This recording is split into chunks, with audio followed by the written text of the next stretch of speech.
हमारे चैनल को सब्सक्राइब करें और बेल आइकन दबाएं।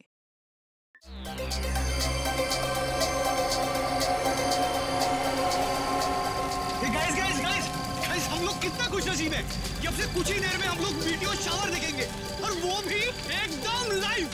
ऐसा पहली बार हो रहा है गाइस, लाइफ में ऐसा नजारा दोबारा देखने को नहीं मिलेगा। ये देखो, अमेरिका में भी शुरू हो गया वीडियो शावर। अरे अब इंग्लैंड के आसमान में भी दिखाई दे रहा है। अगला नंबर हमारे देश इंडिया का है दोस्तों।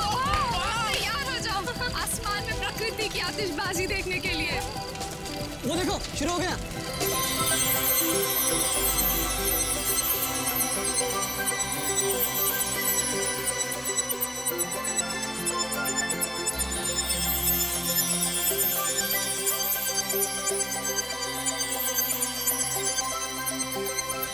ये मेरी जिंदगी का सबसे खूबसूरत पल है। ऐसा नजारा तो मैंने पहले कभी नहीं देखा।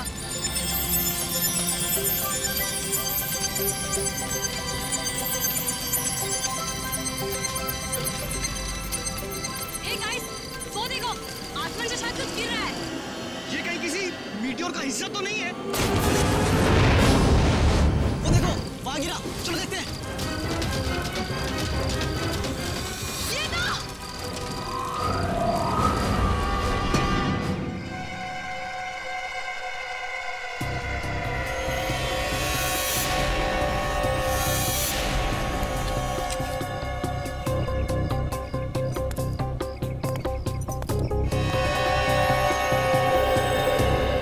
ये तो बहुत खराब है, हड्डियां वगैरह चकनाचूर हो गई है।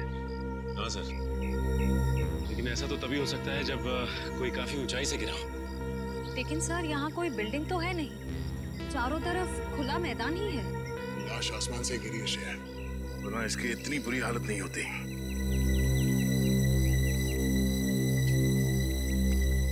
कब हुआ ये, कितने बजे? यही कोई रात 3:15 बजे। हम लोग रात को मीटियोर शावर देख रहे थे, तभी अचानक आकर के कुछ गिरा। और हमें लगा मीटियोर शावर का ही कुछ हिस्सा होगा, लेकिन जब पास जाके देखा तो लाश थी। सर जब लाश ऊपर से गिर रही थी तब ये जल भी नहीं रही थी। अच्छा, ये केस कुछ ज्यादा ही पेचीदा लगता है। देखते डॉक्टर सालुंके क्या कहते हैं इस लाश को देख के। चलो।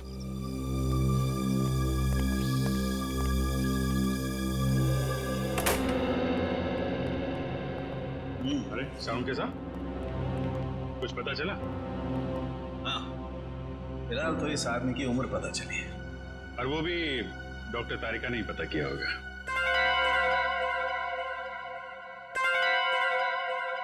मैंने पता किया है।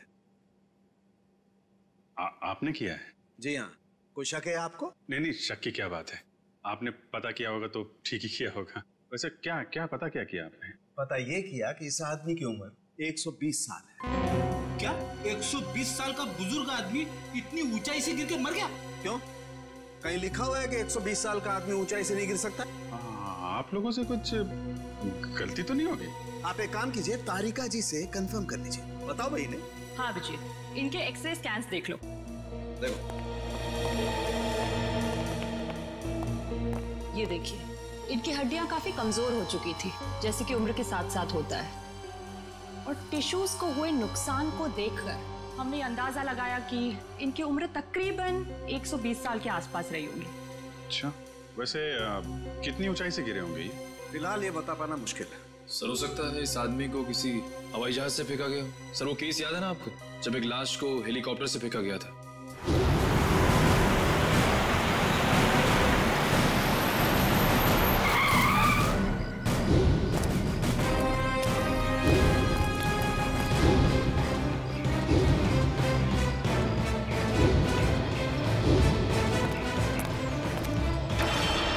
सर या फिर हो सकता है हॉट एयर बलून से, या फिर स्काई डाइविंग कर रहा होगा। अरे कैसी बातें कर रहे हो तुम लोग यार। 120 साल का बुजुर्ग आदमी स्काई डाइविंग करेगा, हॉट एयर बलून से कूदेगा? वैसे भी हमें वहां पे कोई पैराशूट वगैरह तो मिला नहीं था।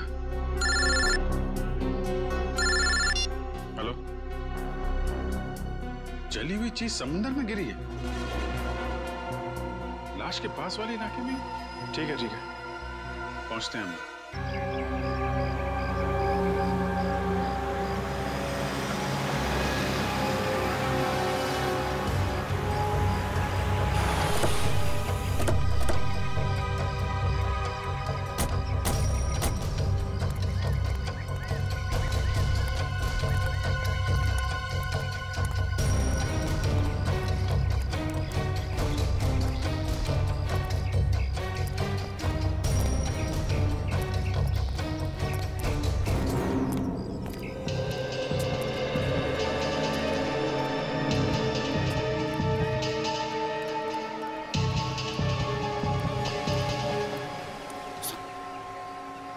कुछ पता चला क्या गिरा था समंदर?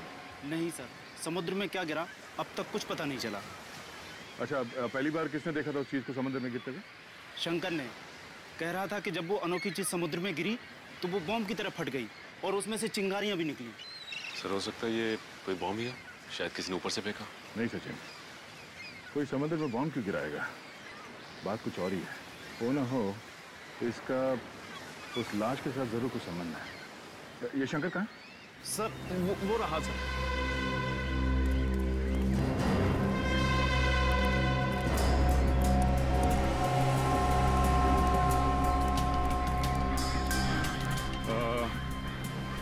तुम शंकर हो? जी मैं शंकर। हम लोग सीआईडी से हैं। एग्जैक्टली हुआ क्या था? सर करीब रात के 3 बज रहे थे। मेरी बीवी जोर जोर से खर्राटे भर रही थी, इसलिए मुझे नींद नहीं आ रही थी। क्या आपकी वाइफ भी खर्राटे मारती है? रेडी, अब अपनी वाइफ की बातें शुरू मत कर देना। हाँ, क्या कह रहे थे आप? नींद ना आ पाने की वजह से मैं कुछ देर बाहर टहलने निकल आया। तभी अचानक मैंने देखा कोई बड़ी सी चीज जोर से छपाक करके समुद्र में गिरी। एक बहुत तेज रोशनी हुई, जैसे किसी ने आग का गोला दरिया में फेंक दिया। सर हो सकता है कि अंतरिक्ष से कोई उड़न तस्तरी गिरी होगी समुद्र में, और वो 120 साल का आदमी वो भी उड़न तस्तरी से ही गिरा होगा, फ्लाइंग सॉसर से। रेडी, मैंने तुमसे क्या कहा अभी? थोड़ी देर के लिए मौन व्रत रखो, समझे? सॉरी। कहिए। मैं समुद्र के नजदीक आया, ये जानने के आखिर हुआ क्या है। तभी दूर एक आदमी की परछाई दिखाई दी। आदमी की परछाई? तुमने उसका चेहरा देखा? नहीं साहब, अंधेरा बहुत था, सिर्फ परछाई दिखी। वो आदमी समुद्र से निकला और वहां उस तरफ चलकर जाने लगा। फिर क्या हुआ? मैं उस आदमी का पीछा करने लगा क्योंकि मुझे शक था, पर वो आदमी वहां सड़क पर चलकर एक कार में बैठ गया और चला गया। कार का नंबर देखा है तुमने? नहीं साहब, नंबर तो नहीं देखा, लेकिन हाँ वो सिल्वर कलर की बैक्स्टर गाड़ी थी। उसने गाड़ी चाबी से खोली या? नहीं साहब, वो कार उसकी नहीं थी, क्योंकि उसने बहुत तिगड़म करके कार का दरवाजा खोला था। सर फिर तो कार चोरी की होगी। Thank you. अब ये पता करना पड़ेगा कि शहर में कितनी सिल्वर रंग की बैक्स्टर कार है जो चोरी हुई है और उनके नंबर्स क्या हैं। सर स्पेक्ट्रोमीटर टेस्ट की रिपोर्ट आ गई है। देखिए मुझे लाश के कपड़ों में से क्या मिला है। क्या मिला है?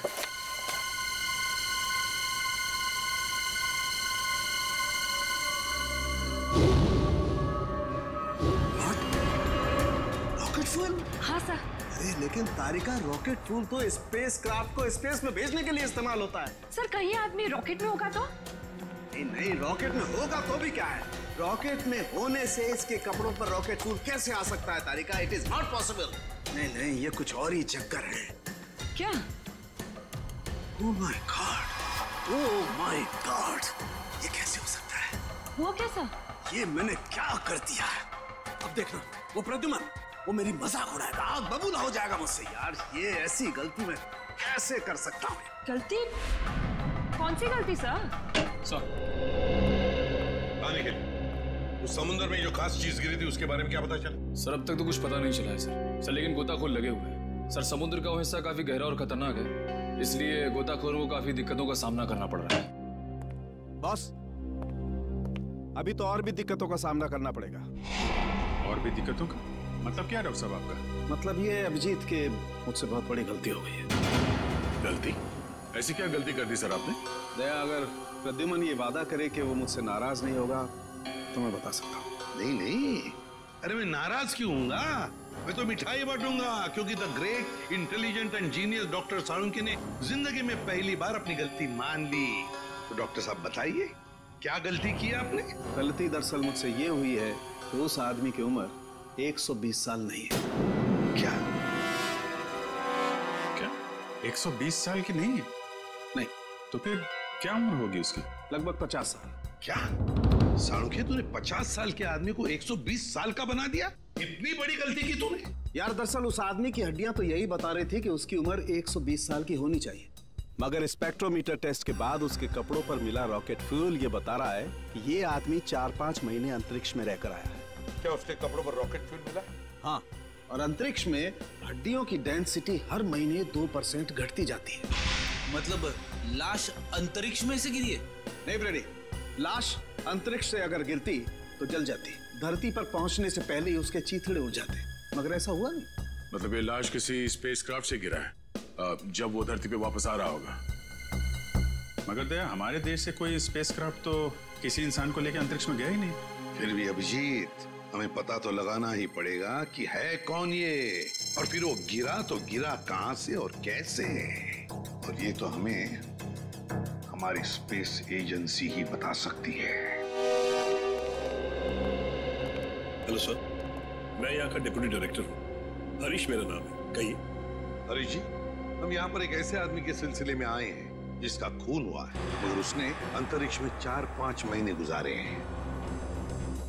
आपको तो इस बात की जानकारी होगी ना कि हमारे देश से कौन कौन आदमी अंतरिक्ष यात्रा करके आए। यस सर, जानकारी तो पूरी है, पर हमें ये जानकारी किसी को भी देने की अनुमति नहीं है, फिर चाहे वो CID क्यों ना। लगता है हरीश जी, आप इस बात की गंभीरता को समझ नहीं पा रहे हैं। एक आदमी का खून हुआ है, खून। एक ऐसा आदमी जो शायद आपका साथी था, जो आपके साथ उठता बैठता था, हंसता खेलता था, खाता पीता था, और इसीलिए हम ये जानना चाहते हैं कि क्या आपका कोई साथी लापता है क्या? सर, ये जो भी इंसान है ये हमारा साथी हो ही नहीं सकता, क्योंकि अभी तक हमारे देश की तरफ से कोई भी स्पेसक्राफ्ट एस्ट्रोनॉट लेके अंतरिक्ष में गया ही नहीं है। हो सकता है कोई चोरी छुपे गया हो अंतरिक्ष में। नहीं सर, स्पेस को इतनी साधारण जगह नहीं है, हमारी जानकारी के बिना वहां जाना असंभव है, इम्पॉसिबल। अच्छा, आपके स्टाफ में से ऐसा कोई आदमी है जो आज काम पे नहीं आया? सर, विशाल सर काम पे नहीं आए हैं। विशाल काम पर नहीं आया? अच्छा, क्या विशाल कभी अंतरिक्ष में गया था? हाँ सर, विशाल सर बहुत साल पहले अंतरिक्ष में गए थे, लेकिन किसी और देश की तरफ से। एक्चुअली सर, वो हमारे यहाँ का हेड इंजीनियर है। यहाँ के हर प्रोजेक्ट की शुरुआत उसी की देखरेख में होती है। 3 साल पहले 5 महीने के लिए वो अंतरिक्ष में गया था, जॉइंट नेशन स्पेस प्रोग्राम के तहत। अच्छा, गया था। अभिजीत, साळुंखे ने भी तो यही कहा कि वो इंसान 4-5 महीने के लिए अंतरिक्ष में था। हाँ सर, विशाल सर हमें अंतरिक्ष में जाने की ट्रेनिंग दे रहे थे। और क्या विशाल का कद 5 फुट 7 इंच था? जी। फिर तो सर, जिसकी लाश मिली है शायद वो विशाल ही है। मुझे तो यकीन ही नहीं हो रहा। नहीं हरीश जी, देखिए, जब तक DNA मैच नहीं होता हम यकीन से नहीं कह सकते कि वो लाश विशाल की ही है, लेकिन हमें विशाल के सारे मेडिकल डिटेल्स चाहिए और विशाल के घर का पता भी। जी।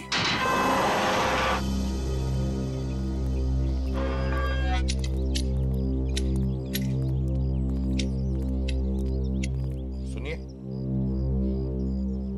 ये विशाल का घर है ना? जी, घर तो विशाल साहब का ही है, लेकिन वो घर पर नहीं है। हाँ, वो तो पता है हमें, लेकिन क्या विशाल जी के कोई घर वाले या परिवार वाले, कोई दोस्त वगैरह आसपास रहते हैं क्या? जी, विशाल साहब की पत्नी अदिति मेम साहब तीर्थ गई है। आप लोग? हम लोग CID से। CID? जी। कहिए, क्या बात है? आप कौन है? आपका नाम क्या है? जी, मेरा नाम बिरजू है। अच्छा, देखो बिरजू, हमें एक लाश मिली है। लाश? और हमें शक है कि वो लाश विशाल जी की है। ये कैसे हो सकता है? विशाल साहब नहीं मर सकते। देखिए, आप संभालिए अपने आप को। फिलहाल हमें सिर्फ शक है कि ये लाश विशाल जी की है। हो सकता है कि ये लाश किसी और की हो। भगवान करे वो लाश विशाल साहब की ना हो। वैसे आखिरी बार कब देखा था तुमने विशाल जी को? कब मिले थे उन्हें? कल सुबह जब मैं काम पर आया था तो विशाल साहब ने मेरी बाहर से ही छुट्टी कर दी थी। घर के बाहर से ही छुट्टी दी? क्यों? किस लिए? जी, पता नहीं, ऐसा पहले कभी नहीं हुआ है। मैंने विशाल जी से कहा कि मैं घर की सफाई कर देता हूँ, झाड़ू पोछा कर देता हूँ, मैं फिर चला जाता हूँ, लेकिन उन्होंने मुझे घर में घुसने ही नहीं दिया। आपको उन्होंने घर में घुसने ही नहीं दिया? जी हाँ, उनका बर्ताव बड़ा अजीब सा था। जब उन्होंने अदिति मेम साहब के तीर्थ पर जाने की बात कही तो मुझे बड़ा अजीब सा लगा, मुझे यकीन ही नहीं हुआ। लेकिन क्यों? क्योंकि अदिति मैडम इस तरह अचानक कहीं नहीं जाती। अगर वो शहर से बाहर कहीं जाती भी हैं, तो महीनों पहले वो अपनी तैयारी पूरी कर लेती है। अच्छा, साहब ने तुम्हें घर के अंदर आने से मना कर दिया। वैसे बिरजू, हम घर के अंदर देखना चाहते हैं। तुम्हारे पास घर की चाबी तो होगी? जी हाँ। हम ये देखना चाहते हैं ऐसी क्या वजह थी जो साहब ने तुम्हें घर के अंदर आने से मना कर दिया। जी, अभी खोलता हूँ।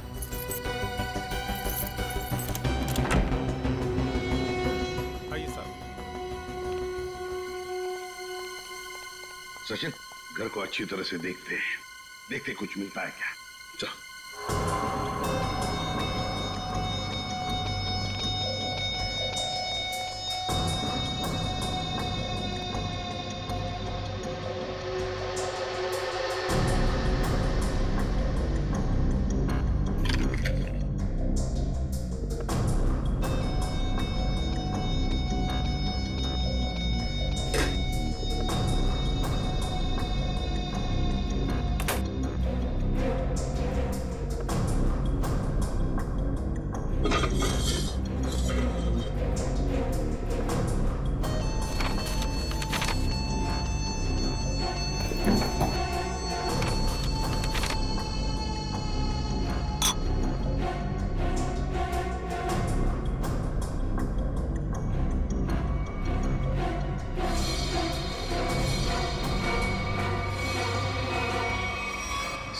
कागज के टुकड़े पर कुछ हल्का हल्का सा लिखा हुआ है।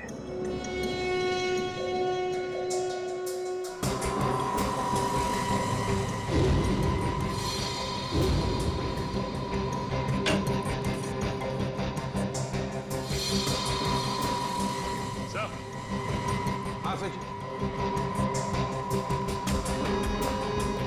ये देखिए सर, जूतों के निशान। वो इस खिड़की से इस घर के अंदर आया है। इसके जूते के निशान इस पेपर पे भी है सर। सचिन, घर की हालत को देखकर तो ऐसे नहीं लगता कि घर में कुछ चोरी हुई है, लेकिन जो भी इस घर में इस खिड़की से घुसा है वो या तो इस घर का आदमी है या फिर कोई ऐसा आदमी जो इस घर के बारे में और घर के लोगों के बारे में अच्छी तरह से जानता है और किसी खास मकसद से ही इस घर में घुसा है, किसी खास मकसद से। दया, वो चोरी हुई गाड़ी के बारे में क्या पता चला? सर, जगह जगह पुलिस चेकिंग कर रही है, बहुत जल्द गाड़ी मिल जाएगी। साळुंखे, तू यहाँ क्या कर रहा है? वो लगता है फिर से गलती करके आ गया ये। यार प्रद्युमन, तुम कभी सुधरोगे नहीं क्या यार? अरे यार मत। नहीं, कोई मजाक नहीं, ठीक है। आगे से तुम किसी ऐसे इंसान से काम कराओ जिसने अपनी जिंदगी में कभी कोई गलती नहीं की। मैं जा रहा हूँ, बाय। अरे सर, डॉक्टर तारिका। क्या? मेरे कहने का मतलब है सर कि तारिका जी अकेली पड़ जाएंगी अगर आप चले गए तो।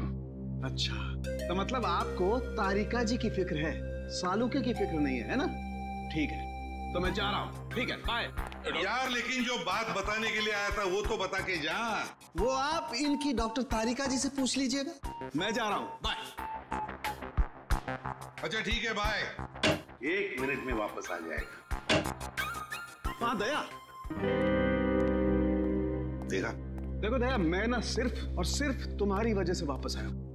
हाँ हाँ, क्योंकि मैं जानता हूं एक सिर्फ तुम हो जो मुझे अच्छी तरह से समझते हो, बाकी ये लोग तो मेरी नौकरी छीनने पर लगे हुए हैं। सर वो मैं नहीं, कुछ कहने की जरूरत नहीं है, मैं तुम्हें बहुत अच्छी तरह से समझता हूँ। वैसे समझता मैं इन लोगों को भी बहुत अच्छी तरह से हूँ। वैसे दया, जो बात तुझे बताने के लिए आया था जरा पूछ ले, क्या बात है? अब सर देखो दया, जो लाश आप लोगों को मिली थी ना, उसका डीएनए मैच हो गया है और वो लाश विशाल की है। क्या? विशाल की है? मतलब हमारा शख्स सही निकला? बिल्कुल। और जो जूतों के निशान आपको विशाल के घर से मिले थे वो किसी ऐसे आदमी के जो एक पांव से लंगड़ा के चलता है। ये कैसे पता चला सालुंखे से? देखो, जब कोई इंसान लंगड़ा के चलता है तो उसका एक पैर पर वजन ज्यादा होता है और दूसरे पैर पर वजन कम होता है, और इसीलिए दोनों पैरों का अलग अलग निशान पड़ता है। वाह सालुंखे साहब, वाह, बड़ा तगड़ा ऑब्जर्वेशन है आपका। Thank you. समझ था क्या है? वैसे साळुंखे यार, वो कागज के टुकड़े जो मिले थे विशाल के घर से, उन पर कुछ लिखा हुआ था, वो क्या है?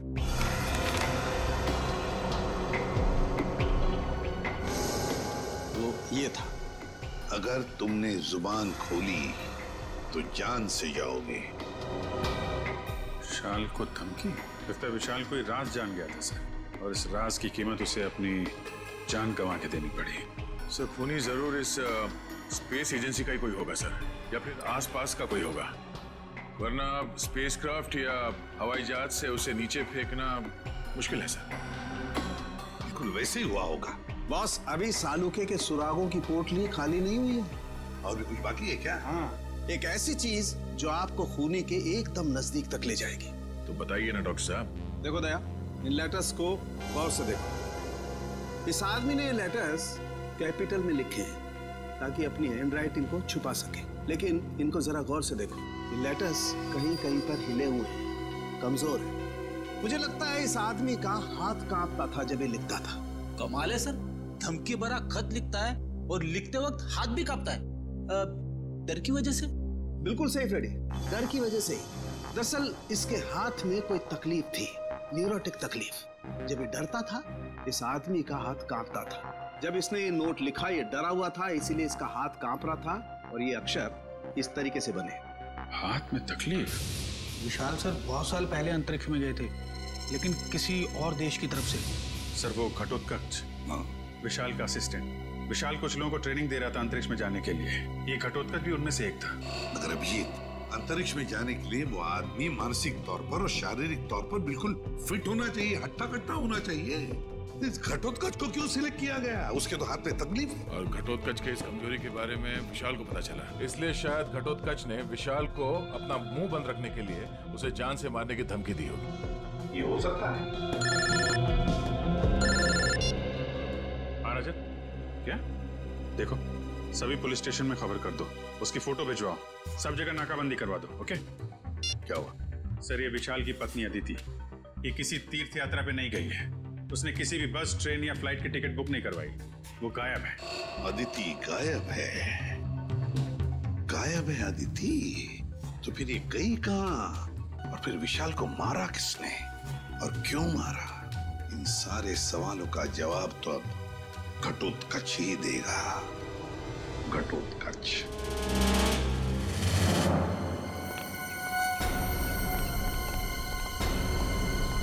शरीर घटोत्कच का सर।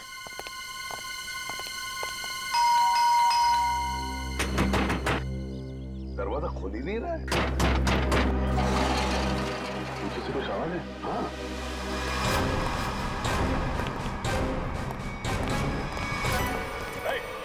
पकड़ो उसे।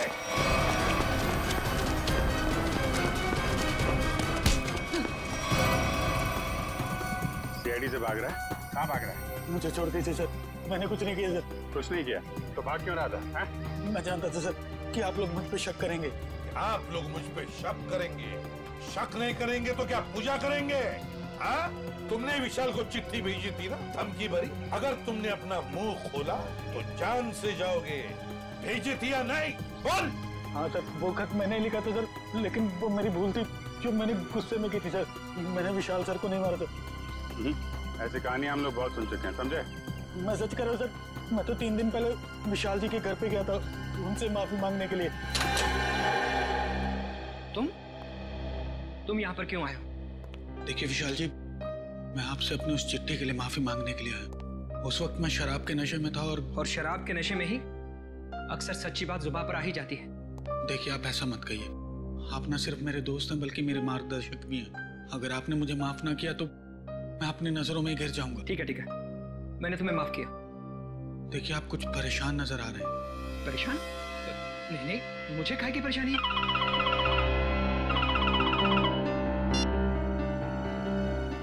हेलो जी, ठीक है, आप जैसा कहेंगे मैं बिल्कुल वैसा ही करूंगा, लेकिन मेरी पत्नी पर कोई आंच नहीं आनी चाहिए।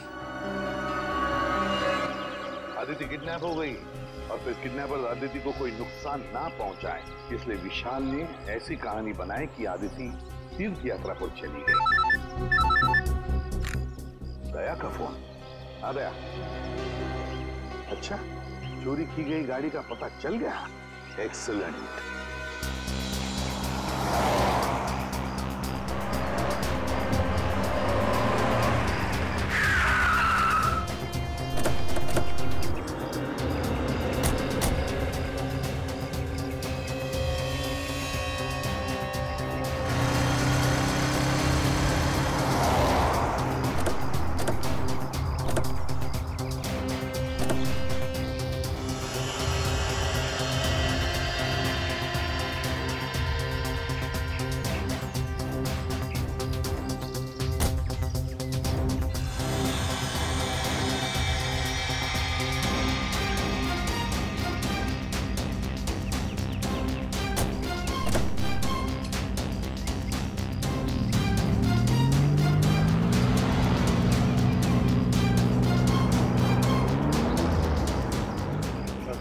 समंदर किनारे से इस गाड़ी में यहाँ तक आया और उसके बाद गाड़ी को यहाँ पे लावारिस छोड़ के किसी और गाड़ी में चला गया। लेकिन सर गाड़ी में तो कुछ भी नहीं मिला।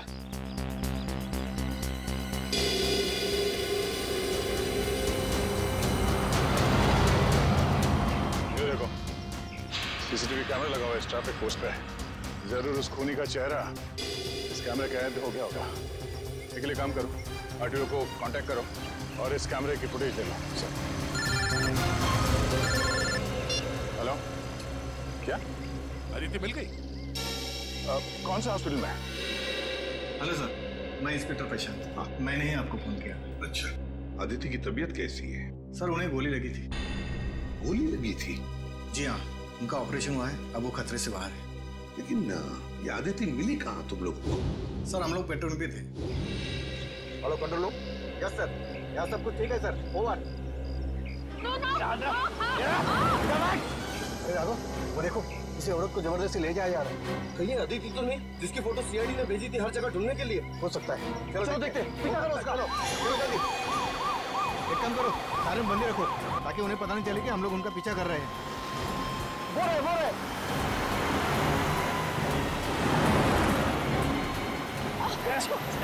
जाने दो मुझे, जाने दो ना मुझे।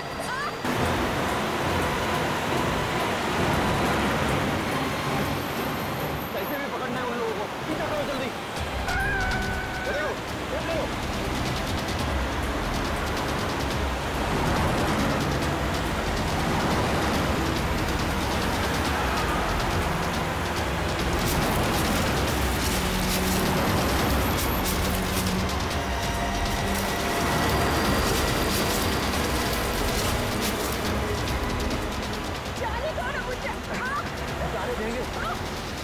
पहले तोहफा तो लेके जाओ। ऐसा तोहफा? दिखाता हूँ मैं तोहफा। ये हमारा तोहफा। चलो।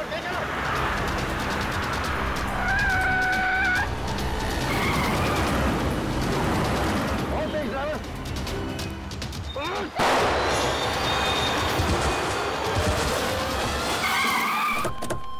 चलो जल्दी, चलो।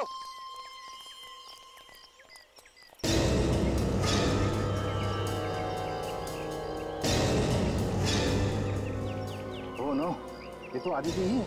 इसे तो गोली लगी है। चलो जल्दी से हॉस्पिटल लेके चलते हैं। चलो। उस कार को हमने रोकने की बहुत कोशिश की सर, मगर हमारा ज्यादा ध्यान अदिति जी की तरफ था, इसलिए वो लोग हमारे हाथ से निकल गए। तुम लोगों ने बिल्कुल सही किया। गाड़ी का नंबर तो नोट किया होगा? नहीं सर, उस गाड़ी की नंबर प्लेट पे मिट्टी लगी हुई थी सर, इसलिए हम लोग आधा ही नंबर देख पाए। Good job. Thank you. हम लोग आदिति से मिलते हैं। जी सर।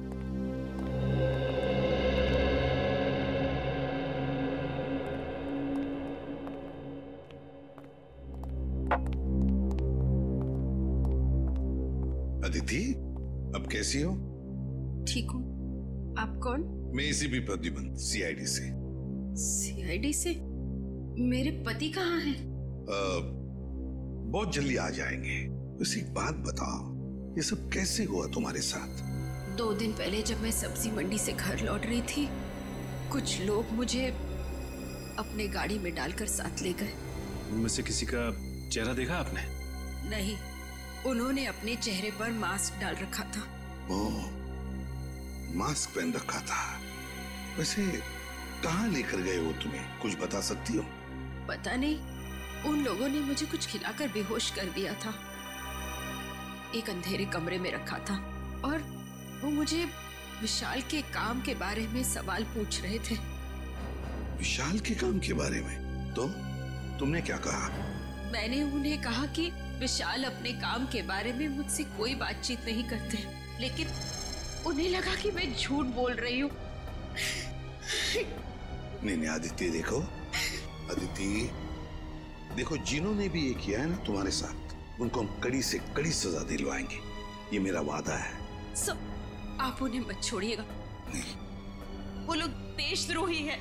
कुछ देर बाद उनका बॉस भी उसी कमरे में आया और उसने मुझसे कहा कि विशाल मुझसे ज्यादा अपने देश से प्यार करते हैं।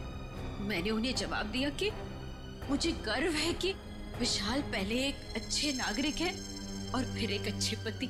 बिल्कुल सही कहा तुमने, बिल्कुल सही कहा। और सच कहूं, हमें भी तुम पर गर्व है, क्योंकि तुमने ये सब किया ना इसकी वजह से। अच्छा बताओ, क्या तुमने उस आदमी का चेहरा देखा? नहीं सर, उसने भी अपने चेहरे पे मास्क डाल रखा था, लेकिन हाँ, गुस्से में आकर मैंने उस पर झपटकर हमला किया था। अच्छा? उसकी गर्दन पर खरोच आ गई थी। उस आदमी के गर्दन पर खरोच आई थी? तो फिर सचिन, जरूर आदिति की नाखून में उस आदमी की चमड़ी के अंश होंगे, उस आदमी के चमड़ी के अंश होंगे। हाँ निखिल, ट्रैफिक सिग्नल का फुटेज रेडी है? हाँ सर, रेडी है। चलो देखते हैं।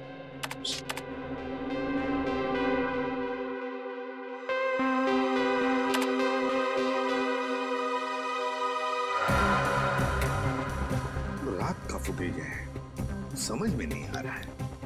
दिन का फुटेज दिखाओ।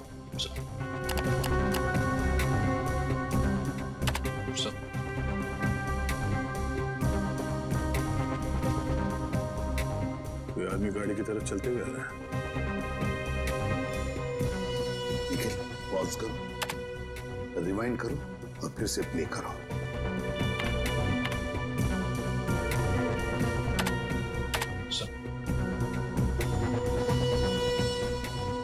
और जो जूतों के निशान आपको विशाल के घर से मिले थे वो किसी ऐसे आदमी के जो एक पांव से लंगड़ा के चलता है। बाएं पैर से लंगड़ा भी रहा है। कहीं ये हमारा खूनी तो नहीं? सर मगर ये आदमी है कौन? इसका चेहरा तो दिख ही नहीं रहा है। पता चल जाएगा फ्रेडी, ये है कौन ये पता चल जाएगा। लाल जूते जो पहने हैं। निखिल, रिवाइंड करो, जूम करो जूतों पर।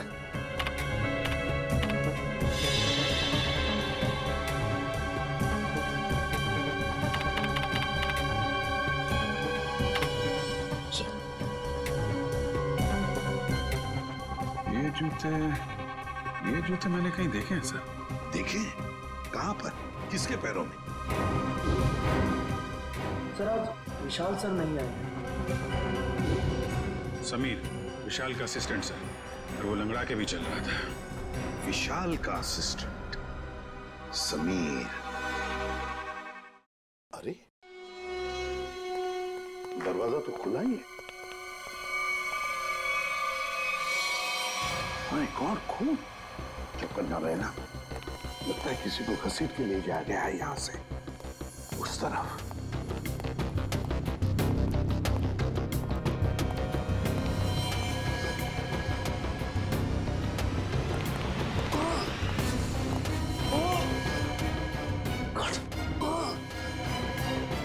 ये तो समीर है।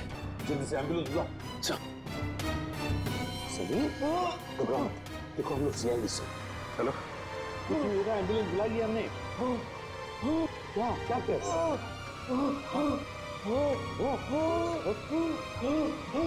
क्या बता बता। Sameer, Sameer. Okay, thank you. Ambulance आ रही है सर। समीर तो मर गया। माय गॉड सर, हम तो सोच रहे थे कि ये समीर ही गुनहगार है, लेकिन यहाँ तो समीर का ही किसने खून कर दिया। वही तो, इस शतरंज के खेल का असली खिलाड़ी तो कोई और ही है, कोई और ही है। समीर के घर में से जो डॉक्यूमेंट्स मिले उससे पता चलता है कि समीर विशाल के लिए काम करता था। जासूस था वो विशाल का। दुनिया के सामने समीर विशाल का असिस्टेंट और असली काम जासूसी। एग्जैक्टली। पर जब विशाल को पता चला कि स्पेस एजेंसी में कोई गद्दार है जो वहां की खुफिया इंफॉर्मेशन बाहर भेज रहा है, तो बस उसका पर्दाफाश करने के लिए उसने समीर को रख लिया काम पर, जासूस बनाकर। और इसीलिए समीर ने भी हमें कुछ नहीं बताया, क्योंकि विशाल ने उसे ऐसा करने से मना कर दिया था। हाँ, अब दया जब विशाल का खून हुआ तब शायद समीर तहकीकात करने के लिए विशाल के घर गया। पर जैसे ही खूनी को लगा कि समीर उस तक पहुंचने वाला है, उसने समीर का भी खून कर दिया। बॉस, आसानों की अदिति के नाखूनों में चमड़ी के अंश मिले? हाँ मिले ना, उसके नाखूनों में चमड़ी के अंश मिले। तो जब मैं आप लोगों को बताऊंगा कि उस चमड़ी का डीएनए किसका था, आप लोग दंग रह जाएंगे। डॉक्टर साहब, रियलिटी शो के विनर का नाम अनाउंस करने जैसा सस्पेंस मत बढ़ाइए। नाम बताइए ना प्लीज। बॉस, उस आदमी का नाम है deputy director Harish. Hello sir, मैं यहाँ का डिप्टी डायरेक्टर हूँ। हरीश मेरा नाम है। क्या डिप्टी डायरेक्टर हरीश? तभी तो समीर मरते वक्त हाँ ऐसे कर रहा था। क्या कह रहा? समीर कहना चाहता था हरीश, वो हरीश का नाम लेना चाहता था। Deputy director Harish, space agency का deputy director Harish. Excuse me sir, आप लोग यहाँ? जरा हरीश जी को बुलाइए। कहाँ है वो? सर वो तो कुछ ही घंटे पहले चले गए। चले गए? कहाँ गए, कुछ पता है आपको? नहीं सर, वो बड़ी जल्दी में थे, इसलिए बिना कुछ बताए निकल गए। कोई बात नहीं, हम पता लगा लेंगे। उनके गाड़ी का नंबर दीजिए। जी। हेलो, हाँ बोल रहा हूँ। कहाँ पे? रेमा इलाके में? ठीक है, ओके सर। हरीश की गाड़ी एमआई इलाके में देखी गई है सर। एमआई इलाके में? हाँ सर। शेर जरा नक्शे में चेक करो, एमआई इलाके में हरीश कहाँ जा सकता है? सर एमआई इलाके के आगे तो बॉर्डर है, हमारे राज्य की सीमा, और ये बॉर्डर एमआई इलाके से 15 किलोमीटर दूर है।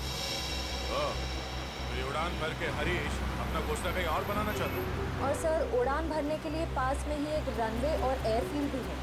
फिर तो सर ये शहर से नहीं, देश से बाहर निकलने का प्लान बना रहा होगा। तो चलो इसके प्लान का आज क्लाइमैक्स करते हैं।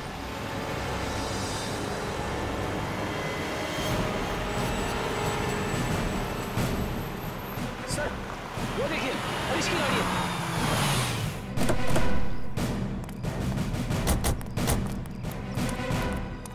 सर गाड़ी तो खाली है सर, तो लगता है भाग गया हरीश। लगता है वो एयरफील्ड की तरफ गया है। चलो देखो।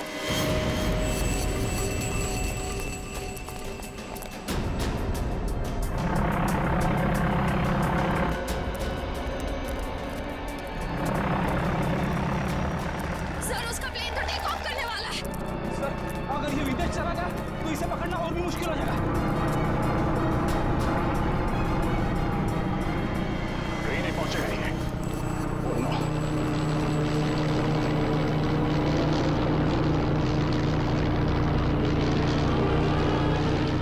सर हम कंट्रोल टावर से पता कर सकते हैं कि ये प्लेन किस दिशा में और कौन से देश की तरफ गया है।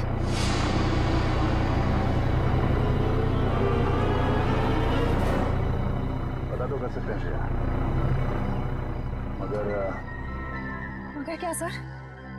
पता नहीं क्यों मुझे ऐसा लग रहा है कि हम अब भी असली खून तक नहीं पहुंचे हैं। सर इस हरीश तक पहुंचते पहुंचते रह गए सर। नहीं निखिल, असली खूनी ये हरीश नहीं है। हरीश नहीं है तो फिर कौन है सर? अब मेरी समझ में आ रहा है ये सब किसका किया धरा है। तुम लोगों को अपने बुरे कर्मों की सजा जरूर मिलेगी। सारा गुनाह तुम लोगों ने किया और इल्जाम मेरे मत्थे मर दिया। बात तो तेरी ठीक है, मगर सीआईडी कभी पता नहीं कर पाएगी कि असली मुजरिम कौन है, क्योंकि हमने तुम्हारे बैंक अकाउंट में पूरे 15 करोड़ रुपए डलवाए। 15 करोड़ रुपए? हाँ 15 करोड़ रुपए, जिससे उनको लगेगा कि तुमने अपने जमीर का सौदा कर दिया है 15 करोड़ रुपयों के लिए, और अब देशद्रोही बन गए। शर्म आनी चाहिए तुम लोगों को। शर्म तो हमें आने से रही, अब तू एक अच्छे बच्चे की तरह उस नए मिशन की पूरी जानकारी हमें देते हैं। चल। नहीं, कभी नहीं। मैं रुपयों के लिए अपने देश को कभी नहीं बेचूंगा, कभी नहीं।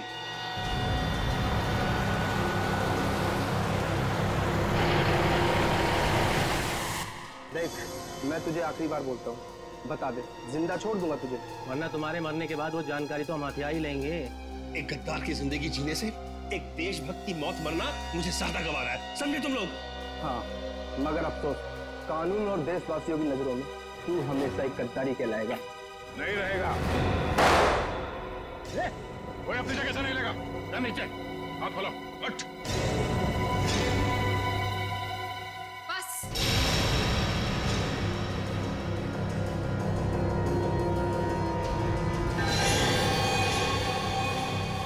बहुत हो चुका ये नाच गाना, अब काम की बात करें?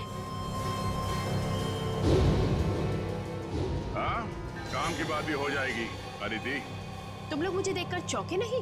नहीं, हमें पहले ही पता चल गया था। ज्यादा चालाक बनने के चक्कर में तुम खुद अपनी जाल में फंस गई। तुम्हें याद है, तुमने कहा था कि 2 दिन पहले तुमने हरीश के गले को खरोचा था। हा? मैंने उस पर झपटकर हमला किया था। अच्छा? उसके गर्दन पर खरोच आ गई थी। हाँ तो? मगर जब हम हरीश से मिलने स्पेस एजेंसी गए थे, तब उसके गले पे खरोच का ऐसा कोई भी निशान नहीं था। नहीं सर, स्पेस को इतनी साधारण जगह नहीं है। हमारी जानकारी के बिना वहां जाना असंभव है। और हमसे मिलने के बाद हरीश के गले पे खरोच का निशान बनाया गया ताकि तुम हमें गुमराह कर सको। सर इन लोगों को बिल्कुल मत छोड़ना। इन लोगों के पास देश की एक ऐसी खुफिया जानकारी है जो ये अरबों रुपए में दुश्मन को बेचना चाहते हैं। अपनी जेब भरने के लिए देश की सुरक्षा का सौदा करने चली थी तुम। अब चलो, मायके चलने की तैयारी करो। तुम लोग ऐसे नहीं मानोगे। सीआईडी के ऊपर गोली चलाने की कोशिश कर रही हो? ये रहा उसका इनाम। बोलो, क्यों किया तुमने ये सब? मैं दुश्मन देश की जासूस हूँ। 8 महीने पहले मैंने विशाल से शादी की ताकि भारत की स्पेस एजेंसी की सीक्रेट्स और आने वाली प्रोजेक्ट्स की जानकारी मैं चुरा सकूं। मगर तुम्हारे पति विशाल को तुम्हारी हरकतों और हाव भाव पे शक हुआ और इसीलिए उसने तुम्हारे पीछे जासूस लगा दिए। विशाल को सिर्फ इतना ही शक था कि स्पेस एजेंसी में कोई गद्दार है, लेकिन वो ये नहीं जानता था कि गद्दार खुद उसकी पत्नी ही है। जब तुम्हें ये जासूसी वाली बात पता चली तो तुमने उस जासूस समीर को मार दिया और अपने आप को अगवा करने का प्लान बना लिया। क्योंकि मुझे लगा था कि मुझे छुड़वाने के लिए विशाल उन अगवा करने वाले लोगों को वो खुफिया जानकारी दे देगा, लेकिन शायद विशाल को मुझसे ज्यादा देश से प्रेम था, इसलिए विशाल ने उन्हें गलत इन्फॉर्मेशन दी और मुझे छुड़वा लिया। और तुम्हें इस बात का गुस्सा आया और तुमने विशाल को प्लेन से नीचे धक्का दे दिया। हाँ, मैंने प्लेन क्रैश करवाया था और खुद पैराशूट से नीचे आ गई। और फिर तुमने मुझे फंसाने का प्लान बनाया? क्योंकि मैं चाहती थी कि विशाल के खून का और इस सारी गद्दारी का इल्जाम तुम्हारे सर पर आ जाए। मगर तुमने कभी ये नहीं सोचा कि सीआईडी कभी न कभी सच का पता लगा ही लेगी। तुम इस देश को बर्बाद करना चाहती थी, अब इस देश की खातिरदारी भी देख लो। फांसी के लिए तैयार हो जाओ तुम।